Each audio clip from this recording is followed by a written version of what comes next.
आप सभी का स्वागत है UP academy for civil services में। यूपी ट्रिपल एससी की एक इम्पॉर्टेंट परीक्षा जो कि यूपी पीईटी 2021 के थ्रू शेड्यूल्ड हुई थी, वो थी वन दरोगा की 701 वैकेंसी जो आई थी उसकी। ये एक बहुत अच्छी पोस्ट होती है, इंपॉर्टेंट पोस्ट होती है, इसलिए आपको ये एग्ज़ाम ज़रूर देना चाहिए। इसकी कट ऑफ क्या होगी, इस चीज़ को बताने से पहले मैं बता दूं कि इसके नोटिफिकेशन में इसके सिलेबस को दिया हुआ है। 2 से 3 दिन पहले आ चुका था नोटिफिकेशन, तो सिलेबस दिया हुआ है और विश्वास करिए 2 घंटे में 100 प्रश्न है और 100 प्रश्न में कुछ भी नहीं है, सिर्फ एक सब्जेक्ट है, क्या, इन्वायरमेंट, उससे ज़्यादा कुछ नहीं। तो अगर आप एक सीरियस एस्पायरेंट हैं यूपी पीसीएस के, यूपी पीसीएस या यूपीएससी को आप बहुत दिल से पढ़ते हैं तो आप इस परीक्षा में टॉप करेंगे। जैसे अगर आप मुझे चैलेंज दें कि मैं इस परीक्षा को दूं तो मैं इस परीक्षा को आराम से भरूंगा और आराम से पास हो जाऊंगा। अभी भी बोल दे रहा हूँ, कम से कम 85 से 90 के बीच में मार्क्स आ जाएंगे, किसी के भी आ जाएंगे जो थोड़ा भी सीरियस होके यूपी पीसीएस की तैयारी कर रहा होगा। अब जरा इसका सिलेबस देखिए, 100 क्वेश्चन प्योरली इन्वायरमेंट का है और कुछ है ही नहीं।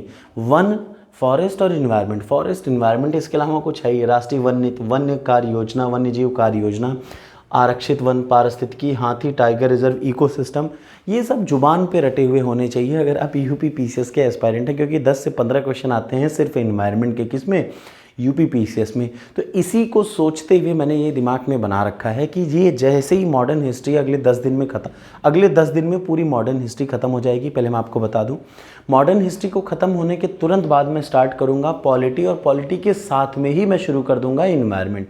ये 2 सब्जेक्ट मैं एक साथ पढ़ाऊंगा, याद रखिए, पॉलिटी और इन्वायरमेंट। पॉलिटी के कम से कम 15 से 20 चैप्टर में पढ़ा चुका हूँ, 15 से 20 टॉपिक के वीडियो बना चुका हूँ, आप उसको ज़रूर देखिएगा। इन्वायरमेंट का ये वीडियो 1 बाय 1 आएगा, हर टॉपिक पे एक वीडियो, हर टॉपिक पे एक वीडियो, टोटल 30 वीडियो या 25 वीडियो आएंगे और वो बहुत जल्दी से डेली 2 से 3 वीडियो रहेगी और आपका कंप्लीट हो जाएगा। तो इन्वायरमेंट और पॉलिटी एक साथ चलेगी, तो अलग से कुछ करने की ज़रूरत नहीं। जैसे आपको याद होगा कि कोई भी चीज़ है उसके लिए आप यूपी पीसीएस की तैयारी कर लीजिए, छोटे लेवल की तैयारी अपने आप हो जाएगी, ठीक है। तो बहुत लोड नहीं लेना, बस ये है कि आपको अपना माइंड क्लियर रखना है कि कुछ भी नहीं आना है इसमें। तो इसमें तो बहुत आसान है, इससे आसान कुछ हो ही नहीं सकता। बस यहाँ मैटर करता है शॉर्ट लिस्टिंग की। तो देखिए 701 वैकेंसी हैं, उसमें लोग तो बहुत सारे हैं, तो लोग कौन होंगे जिनको एलिजिबिलिटी मिलेगी, उनके लिए तो मैं आपको क्लियर सा बताऊं, टोटल 20 गुना लोगों को बुलाया जाता है हर कैटेगरी वाइज। हर कैटेगरी वाइज जब 20 गुना लोगों को बुलाएंगे तो 701 रैंक, 701 पोस्ट पे लगभग मान के चलिए 25 से 30 हज़ार लोग शॉर्ट लिस्ट होंगे। 25 से 30 हज़ार। अब जब मैं ये बोल रहा हूँ 20 गुना, लेकिन 25 से 30 हज़ार, जब 20 गुना करेंगे तो आएगा 14-15 हज़ार ही, लेकिन 25 से 30 हज़ार शॉर्ट लिस्ट होंगे, ये आप याद रखिएगा। 25 से 30 हज़ार, शुरू से 25 से 30 हज़ार, इसका मतलब लगभग आप मान के चलिए 75 नंबर वाले तो इसमें इंक्लूड मान के ही चलिएगा। 75 नंबर जिनके होंगे, 75 नंबर, 72 नंबर, उस रेंज में मेरिट जा सकती है, कोई बहुत बड़ी बात नहीं है पीईटी 2021 के में। अब उस चीज़ पे कोई खास कमेंट करना कि नहीं यार इतना कम जाएगा, इतना ज़्यादा जाएगा, ये नहीं बता सकता, लेकिन हाँ 75 नंबर वाले जहाँ तक है इंक्लूड रहेंगे इस परीक्षा को देने में, ठीक है। और बेहतर बहुत होगा अगर यूपी ट्रिपल एससी इसकी कॉमन कट ऑफ बना दें।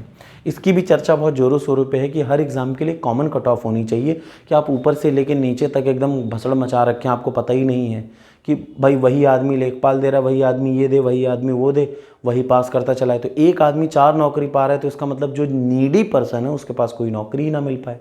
ऐसा नहीं होना चाहिए, मेरिट बेस्ड सिस्टम नहीं होना चाहिए। एक कॉमन कट ऑफ कर दीजिए, या फिर आप इसके बाद जो करा रहे हैं आप इसी पे सब कुछ फाइनल कर दीजिए। जैसे ये मेरा मतलब अपना एक मानना होता है, पता नहीं इसको क्या होगा, लेकिन हाँ जब आपने पीईटी 2022 करा ही दिया तो अब आप ऊपर से बिंदास, ऊपर से, लेकिन भाई मेरिट बेस के हिसाब से ऊपर टॉप रैंक से देना शुरू कर दीजिए। जिसको दे दीजिए उसको दूसरी नौकरी मत दीजिए, ठीक है। इससे क्या होगा, धीरे धीरे कुछ तो आगे बढ़ेगा। ऐसे आप एक को नौकरी नहीं दे रहे हैं, फंसा दे रहे हैं, हर चीज़ में फंसा डाल रहे हैं। अरे कम से कम कोई चीज़ शुरू करिए तो उसको आगे तो बढ़ाइए। ये यूपी गवर्नमेंट को थोड़ा सा ध्यान देना, यूपी गवर्नमेंट के यूपी ट्रिपल एससी को ध्यान देना चाहिए। होप कि वो ऐसा करे, वरना फिर से वही भसड़ मचेगी और कुछ नहीं होगा। कहीं ना कहीं कोर्ट में, जैसे लेखपाल कोर्ट में फंस के रह गई, खत्म हो गई वैकेंसी, बेकार हो जाएगी, वैसे सब हो जाएगी, ठीक है। कोर्ट में एक तो बच्चे बहुत ऐसे हैं, बहुत सारे ऐसे बच्चे हैं जो कि सोचते हैं हर चीज़ को कोर्ट में ही घसीट लें। ऐसा नहीं होना चाहिए। हर चीज़ को अगर आप कोर्ट में घसीटेंगे तो आप अपनी नौकरी को फंसा रहे हैं। जैसे फंस गई लेखपाल की नौकरी, फंस गई वीडियो की नौकरी, इतनी बार फंसी, सब बर्बाद हो गया, जो वीडियो में ज्वाइनिंग तक होने जा रही थी। तो कोशिश ये करनी चाहिए लोगों को कि भाई देखिए कोर्ट से बचना चाहिए इन नौकरियों को। इसमें यूपी ट्रिपल एससी को भी अपने ऊपर ध्यान देना चाहिए कि भैया कम से कम सही तरीके से एग्ज़ाम तो कराओ, ताकि आप पे कोई ब्लेम ना कर पाए। हर बार चीकटाई करने पे नहीं सही रहता।